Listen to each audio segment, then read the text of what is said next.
Bonjour, alors aujourd'hui je vais vous parler de Nietzsche. Alors pourquoi Nietzsche? Alors tout d'abord parce que c'était un des philosophes les plus éminents et les plus importants de l'ère moderne. Et puis dans un second plan aussi, disons que je me suis beaucoup construit à partir de sa philosophie. Nietzsche était un philosophe, mais pas que. Il était aussi philologue, poète, il était aussi compositeur. D'ailleurs, ce que vous entendez un petit peu là, en musique de fond, c'est une de ses compositions, c'est son hymne à la vie. Il était aussi, d'un certain point de vue, aussi psychologue. Il a passé beaucoup de temps à sonder l'esprit humain. D'ailleurs, il n'hésite pas à commencer beaucoup de ses phrases par « nous autres psychologues ». Ça vous donne un petit peu l'idée de la chose. Donc, Nietzsche était un philosophe qui était en avance et beaucoup en marge de son temps. Il était anti-traditionnaliste, il était anticonformiste. Il a un style d'écriture d'ailleurs qui déroge complètement aux longs textes avec lesquels ont l'habitude de s'exprimer les philosophes. Il reprocha d'ailleurs à ces derniers de trop enseigner la philosophie au lieu de montrer l'exemple d'une vie philosophique. D'ailleurs, son style d'écriture est un petit peu en aphorisme et en métaphore. Il fait un travail de généalogiste, il fait un travail aussi de déconstruction. D'ailleurs, pour ainsi dire, il casse tout. D'ailleurs, après un article paru sur lui dans un journal, il s'écrira « Je ne suis pas un homme, je suis de la dynamite ». Donc ça vous donne à peu près une idée du bonhomme quand même. Hein. Alors, pour commencer, je dirais que Nietzsche est un philosophe du corps. Pour lui, il n'y a que le corps. Pour lui, tout chez l'homme n'est qu'une expression physiologique, biologique, n'est qu'une expression corporelle. D'ailleurs, il écrit un philosophe, c'est d'abord un corps qui pense.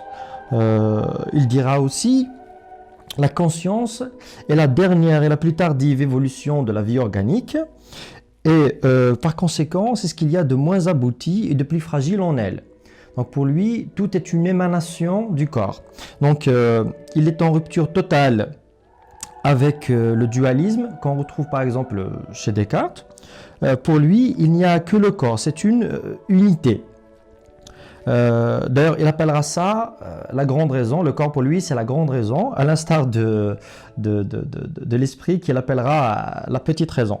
Ce qui m'a conduit à ceci, il faut dire que chez Nietzsche, tout est juste humain. D'accord? Il écrira dans Humain trop humain. On m'a assez souvent, et toujours avec une profonde surprise, déclaré qu'il y avait quelque chose de commun et de caractéristique à tous mes ouvrages.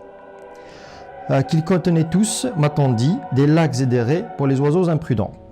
Et presque continuellement une invitation latente au renversement de toutes les estimations habituelles et de toutes les habitudes estimées. Quoi? Tout ne serait qu'humain, trop humain? Donc, ce qui m'amène au prochain point important, la mort de Dieu.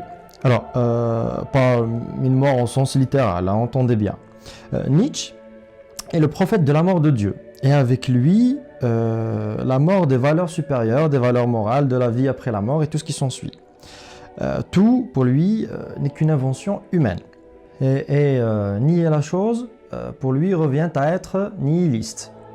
Alors, le nihilisme chez Nietzsche, c'est un peu l'inverse de ce qu'on y entend par le sens traditionnel du terme.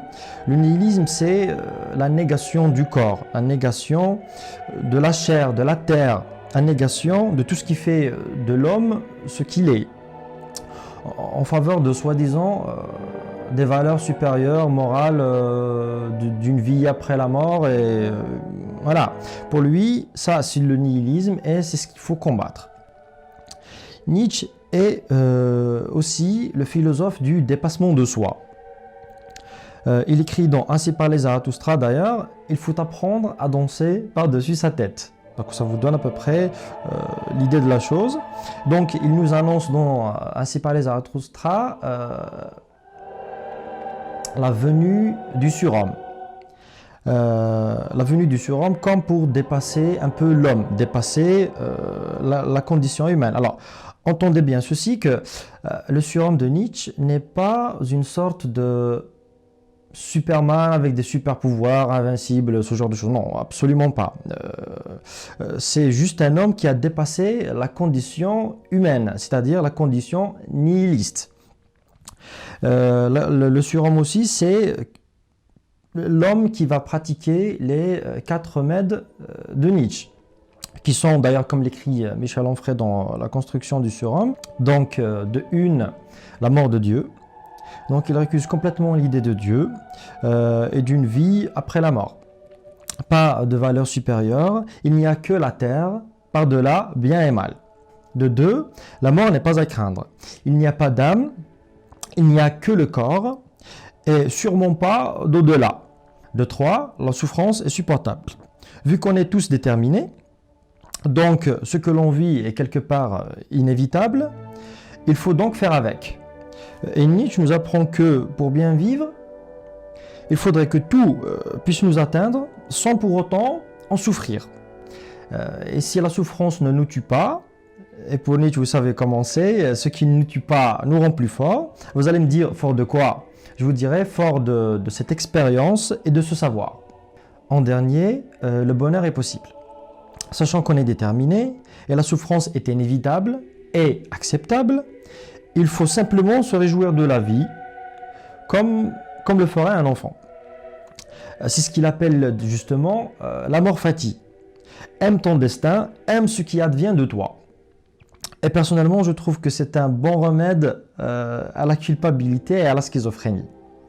Un autre point important chez Nietzsche, je vous parlerai de la volonté de puissance. En fait, la volonté de puissance n'est pas une bonne traduction de ce qu'il a écrit en allemand, c'est plutôt la volonté d'aller vers la puissance. La volonté de puissance, donc, n'est pas une volonté de dominer ou d'asseoir son pouvoir ou quoi que ce soit du genre. Pour mieux expliquer, je donnerai des exemples en disant que, par exemple, c'est ce que Spinoza appelait le conatus, donc la volonté de persévérer dans son être. Ou ce que Schopenhauer appelait la volonté, dans le monde comme volonté et représentation, ou ce que Freud par exemple appelait la libido, ou ce que Darwin appelle les lois de la nature ou la sélection naturelle. Donc vous voyez, c'est donc un mécanisme mouvant. Pour lui, on est animé de cette volonté de puissance. Une plante qui pousse est animée par la volonté de puissance. Les cellules qui se divisent dans notre corps sont animées par cette volonté de puissance. Donc voilà un petit peu l'idée de la volonté de puissance chez Nietzsche. D'ailleurs, j'ai écrit une petite phrase en lisant Nietzsche. L'homme cherche toujours quelque chose qui le transcende, une espèce de haute instance, et il est souvent déçu, voire horrifié de se rendre compte qu'il n'est qu'un être fini. Un simple corps bien déterminé. L'horreur ne serait-elle pas qu'il en soit point ainsi? L'accepter et le vouloir, ainsi pense le surhomme, vouloir ce qui nous veut et vouloir son éternel retour. Tout cela Nietzsche l'appela Will zur Macht, aller vers la puissance. Ce qui me mène un petit peu au dernier point que je vais aborder aujourd'hui, c'est le principe d'éternel retour. Alors Nietzsche nous dit que si on a bien compris les principes mentionnés auparavant, et qu'on épouse vraiment la notion de déterminisme, il faudrait non seulement aimer ce que l'on vit, ce que l'on est, mais qu'il faudrait aussi le désirer et en vouloir son éternel retour. Autrement dit, il faudrait qu'on vive notre vie de sorte à vouloir son éternel retour. C'est vrai que c'est pas si évident que ça, mais voilà, c'est du Nietzsche pur et dur. Et pour moi, c'est une des notions la plus importante de sa philosophie, et pour ma part, ce qui me bouleverse vraiment le plus. Alors, il est absolument insuffisant dans une petite vidéo comme ça de traduire toute la pensée de Nietzsche, ça ne lui rend absolument pas justice. Je finirai juste en disant que c'est un énorme philosophe, souvent très mal compris, et souvent associé à la violence, associé au nazisme, ce qui n'est absolument pas vrai. Il était antisémite. D'ailleurs, il a rompu sa relation avec sa sœur justement à cause de ça, et probablement même ça avec Wagner, que je ne dise pas de bêtises. Nietzsche n'était pas un nationaliste et encore moins un nazi. Il se disait européen et citoyen du monde, et non un Allemand. Il était aussi un petit peu contre la guerre. D'ailleurs, il écrira « Le sang est le plus mauvais témoin de l'histoire ». Bon, voilà, je pense que je vais m'arrêter ici, même si il y a encore beaucoup de choses à dire. Mais bon, j'espère avoir été assez clair. J'espère que ça va vous apporter un petit éclaircissement quant à sa philosophie. Et j'espère que je vous aurai donné aussi envie de le lire et de chercher. Merci d'avoir regardé et à très bientôt.